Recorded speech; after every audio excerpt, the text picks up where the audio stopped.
What are the ingredients for an industrial revolution?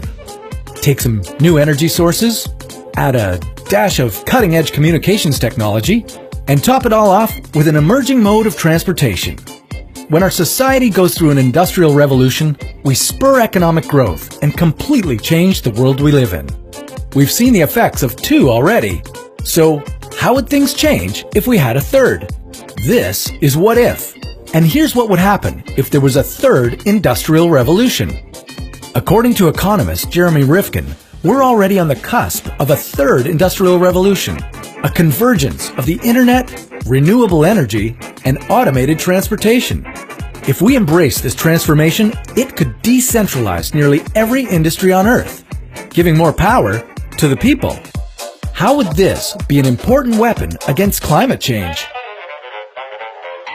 How long can a civilization exist, surviving on a finite resource like fossil fuels? Well, we might find out sooner than we'd like. According to Rifkin, our current economic system and our planet will eventually expire if we don't move away from a carbon-based world. So how do we do that? Well, it's already started, and it was all triggered by our embrace of the World Wide Web. Before the internet, the cost to spread your knowledge and information was pretty expensive. For example, let's say you wanted to share your ideas through a newspaper. Not only would you have to worry about the initial cost of setting up shop, but you'd also have to spend money on every single copy you made and distributed. Nowadays, after the initial cost of accessing the internet, you can produce unlimited copies of your ideas and get them out to millions of people without any further spending. This phenomenon is known as zero marginal cost, and it could be the foundation of the third industrial revolution. With the internet, hundreds of millions of people are producing and sharing music, videos, news blogs, and ebooks essentially for free, bypassing the capitalist market altogether. We don't have to rely on a couple of giant corporations to feed us all our information. And now, that phenomenon is expanding from the virtual world to the physical world of goods and services.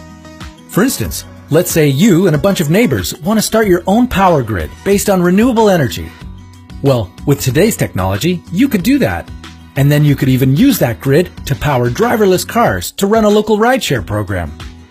You'd be creating a sustainable economic system that would essentially cost you nothing after the initial setup. If society embraces the possibilities of using the internet, renewable energy, and automatic transportation together, it could restructure our economy.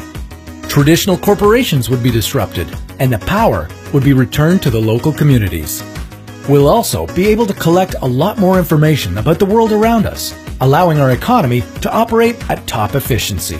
As we continue to place sensors on just about everything, we'll be able to track things like the flows of natural resources, traffic, and shipments. All this available data will allow us to increase productivity and decrease waste and our ecological footprints dramatically. So maybe our future's not so bleak after all. Or maybe all this global connectivity will just open us up to a whole new type of threat. But that's a topic for another What If.